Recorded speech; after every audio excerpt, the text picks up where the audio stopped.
Hello दोस्तों। आज हम बीएड का एक और इम्पोर्टेंट टॉपिक लेकर आए हैं आपके लिए, लर्निंग एंड टीचिंग का, है ना, जो हर बार अधिकतर पूछे ही जाते हैं। जैसे कि हमारा जो टॉपिक है वो है हमारा अनुभवात्मक शिक्षा या प्रयोगात्मक अधिगम। इसको हम क्या बोलते हैं? अनुभवात्मक शिक्षण बोलते हैं या फिर प्रयोगात्मक अधिगम बोलते हैं, एवं प्रभाव, या फिर बोलते हैं अनुभवजन्य अधिगम या फिर कोल्ब का सिद्धांत। ये जो क्वेश्चन है आपको इन चार नामों से मिल सकता है आपके पेपर में। तो आइए देखते हैं कि जो ये अनुभवात्मक शिक्षा है या फिर जो अनुभवजन्य अधिगम है ये क्या है। सबसे पहले हम देखते हैं इसका परिचय। अनुभवात्मक शिक्षा, जो हमें पता चल रहा है उसके शब्दों से ही कि अनुभवात्मक शिक्षा क्या है, कि जो हमें अनुभव से प्राप्त हो रहा है ना, उस शिक्षा को हम अनुभवात्मक शिक्षा कहेंगे। अनुभवात्मक शिक्षा डेविड ए कोल्ब के द्वारा विकसित कोल्ब अनुभवात्मक अधिगम सिद्धांत व्यापक रूप से मान्यता प्राप्त और प्रभावशाली ढांचा है जो बताता है कि लोग अनुभव के माध्यम से कैसे सीखते हैं। आया समझ में आपको क्या बोल रहा है? यानी कि जो कोल्ब है वो क्या बोलते हैं कि जो लोग हैं अनुभव के माध्यम से कैसे सीखते हैं उसके बारे में बात कर रहे हैं। अब जो सीखना है, सीखना क्या है? जीवन को आगे बढ़ाने के लिए इस्तेमाल की जाने वाली प्राथमिक प्रक्रिया है। किसी भी काम को करने के लिए हम सबसे पहले क्या होता है? सीखना पड़ता है। तो इसीलिए बोला गया है कि ये हमारी प्राथमिक प्रक्रिया है।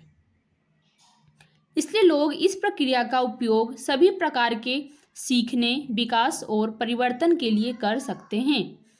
सीखना किसी भी स्थिति में होता है। आपको ये पता है कि सीखना क्या होता है? किसी भी स्थिति में होता है। और सीखना क्या होता है? हमारा जीवन भर जारी रहता है। अनुभवात्मक अधिगम प्रक्रिया प्रदर्शन सुधार, सीखने और विकास का समर्थन करती है। यानी कि क्या बोल रहे हैं कि जो हमारा अनुभवात्मक अधिगम है उसकी जो प्रक्रिया है वो हमारे प्रदर्शन, यानी एक बार जो हम कोई भी काम करते हैं तो हमारा उतना अच्छे से नहीं होता है जितना कि उसी काम को करके अनुभव लेके और बार बार करने से होता है ना। तो वही बोल रहे कि हमारे प्रदर्शन में क्या होता है? सुधार होता है और सीखने और विकास का समर्थन करती है। कौन? अनुभवात्मक अधिगम। इसे हम कोल्ब का सिद्धांत भी कहते हैं क्योंकि कोल्ब ने ही इसे सबसे पहले प्रतिपादित किया था। अब हम देखते हैं कि जो हमारा अनुभवात्मक अधिगम है डेविड कोल्ब के अनुसार उसकी परिभाषा क्या है। अनुभवात्मक शिक्षण प्रक्रिया के दो लक्ष्य हैं। क्या बोल रहे हैं? दो लक्ष्य हैं। एक है किसी विशेष विषय की बारीकियों को सीखना और दूसरा है अपनी स्वयं की शिक्षण प्रक्रिया के बारे में सीखना। अब जैसे आप कोई काम को कर रहे हैं, कोई काम को करने के लिए आप सोच रहे हैं और सोचने के बाद आप उसको करना स्टार्ट किए हैं, तो आप उसके पहले तो क्या करेंगे? बारीकियों को सीखेंगे। और दूसरा क्या है कि आपने जो भी बारीकियों को सीखा है, यानी कि आपने स्वयं जो भी शिक्षण किया है उस प्रक्रिया के बारे में सीखेंगे। ये कौन कहते हैं? डेविड ए कोल्ब कहते हैं। हम देखते हैं जो हमारे डेविड कोल्ब है उन्होंने 4 चरणीय अनुभवात्मक शिक्षण चक्र को सीखने के आदर्श प्रक्रिया का वर्णन किया है। इसमें जो कोल्ब है उन्होंने 4 चरण कौन कौन से बताए हैं? पहला तो है अनुभव करना। ठीक है, जैसे आपको कोई काम स्टार्ट करना है तो उसके लिए सबसे पहले आप क्या करेंगे कि आप अनुभव करेंगे कि हाँ मुझे ये काम करना चाहिए, मन में सोचेंगे। उसके बाद आप उस काम को अनुभव करने के बाद उसको चिंतन करेंगे कि ये जो काम है वो मेरा कैसे होगा, है ना, इसमें मैं कौन सी मेथड अप्लाई करूँ या फिर इसके लिए मैं क्या चीज़ें देखूँ। यानी आप चिंतन करेंगे। चिंतन करने के बाद आप सोचेंगे कि ये जो मैंने चिंतन किया है ये मैंने सही किया है या गलत किया है। और सोचने के बाद आप क्या करेंगे? किसी भी कार्य को करना प्रारंभ कर देंगे। ये डेविड ए कोल्ब का 4 चरणीय शिक्षण का सिद्धांत है। सबसे पहला क्या है? अनुभव करना, दूसरा है चिंतन करना, फिर सोचना और फिर कार्य करना। चिंतन करना और सोचना दोनों अलग अलग चीजें हैं। जो मैंने अभी आपको बताया कि जो डेविड कोल्ब थे 4 चरणीय अनुभवात्मक शिक्षण चक्र में सीखने की आदर्श प्रक्रिया का वर्णन किया है, जिसमें पहला था अपना अनुभव करना, चिंतन करना, सोचना और फिर कार्य करना।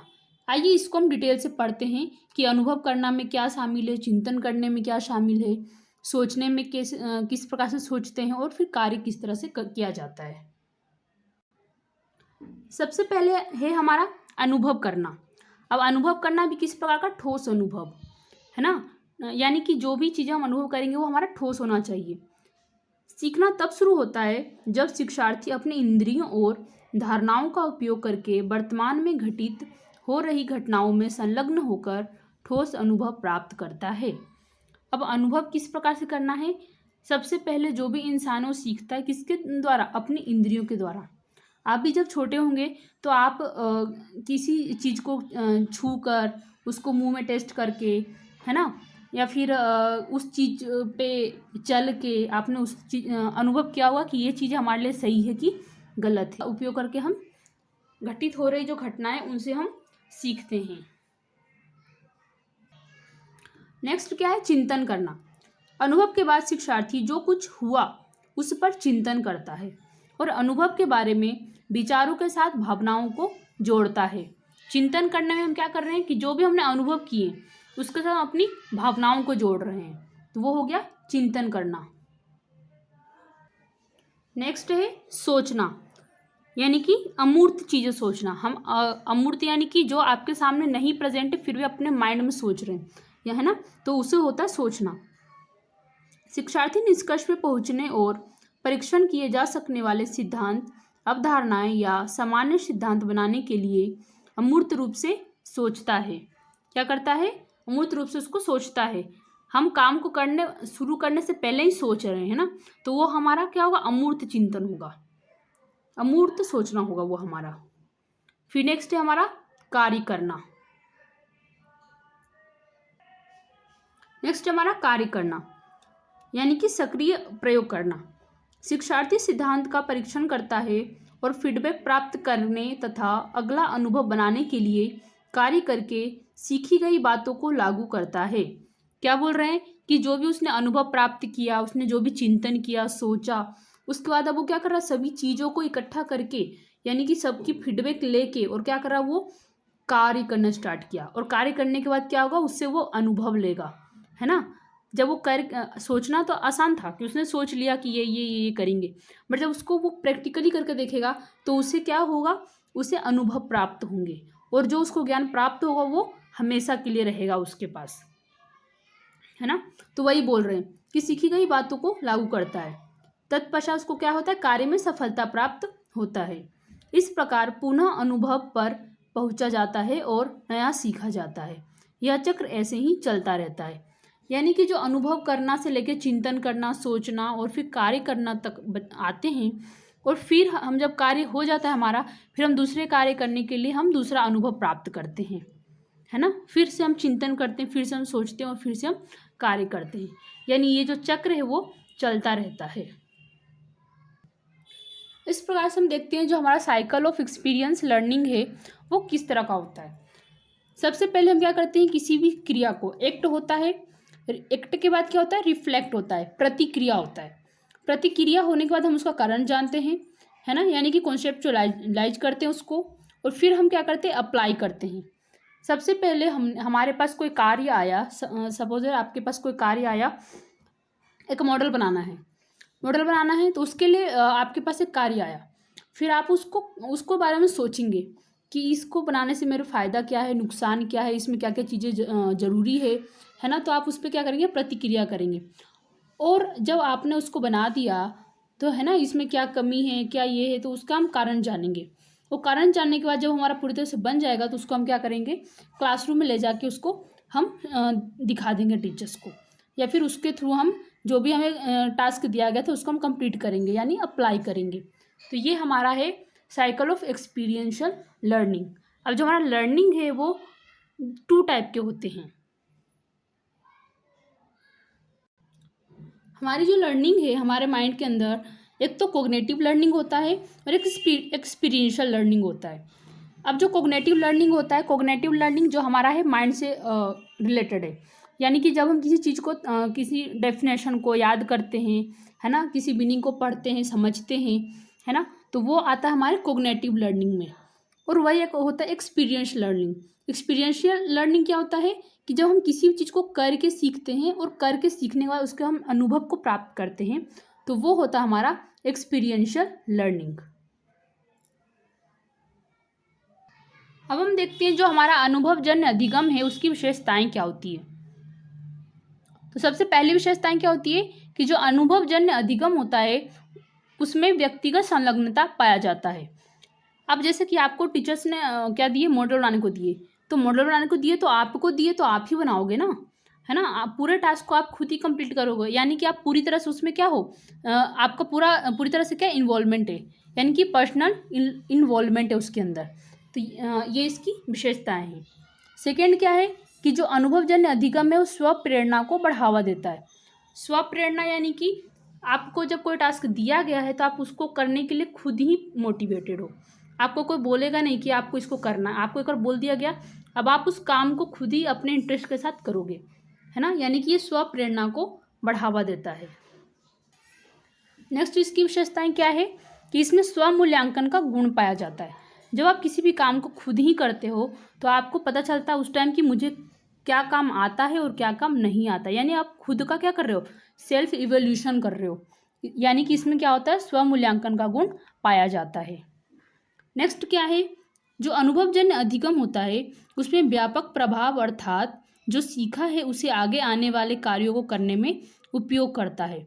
यानी कि आपने अभी जो भी करते हुए आपने सीखा और नेक्स्ट टाइम आपको फिर उसी तरह का कोई कार्य दिया गया और उसमें भी सेम प्रोसेस अप्लाई करना है, तो क्या आप इस वाले अनुभव को वहाँ पे अप्लाई नहीं करोगे ना। तो इसलिए बोल रहा है कि जो अनुभवजन्य अधिगम है उसमें व्यापक प्रभाव देखने को मिलता है। नेक्स्ट क्या है, अधिगम में प्रजातांत्रिक रूप से अनुभव व विचारों को अधिगम के समक्ष साझा करना आदि।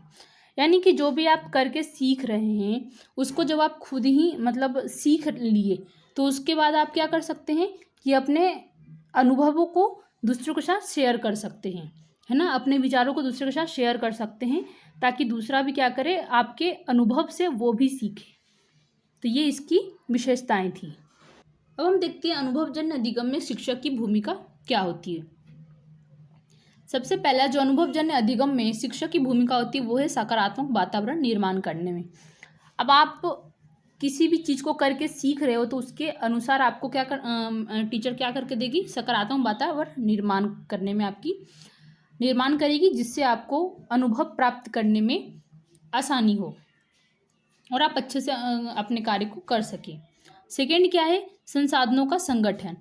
अब जब आप करके सीख रहे हैं तो उस टाइम उसमें क्या होता है, संसाधन ज़्यादा लगते हैं, है ना, उपकरण ज़्यादा लगते हैं, तो उन सब का संगठन कौन करेगी, शिक्षक करेगी।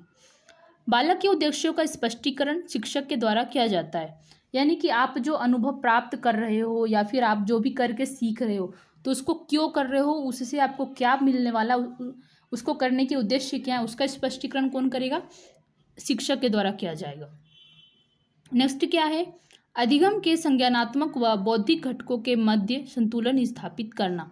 यानी कि संज्ञानात्मक अधिगम से क्या समझे थे आप, किसी भी नियम को याद करना, परिभाषा याद करना, कॉन्सेप्ट को याद करना, है ना, तो वो संज्ञानात्मक अधिगम में था। और जो हमारे भौतिक घटक है उनके मध्य में क्या करना, संतुलन स्थापित करना। ये किसका कार्य है, शिक्षक का कार्य है। इस प्रकार से हमने देखा कि जो अनुभवजन्य अधिगम था वो क्या था, उसका परिचय, उसकी परिभाषा और अनुभवजन्य अधिगम की विशेषताएं, और हमने उसके साइकिल को भी देखा। इसे ही हम कोल्ब का सिद्धांत भी कहते हैं और यही हमारा अनुभवजन्य अधिगम है। आपको ये टॉपिक पढ़कर कैसा लगा हमें ज़रूर बताएं और ऐसे ही और भी वीडियोस देखने के लिए हमारे चैनल को सब्सक्राइब करें। Thank you.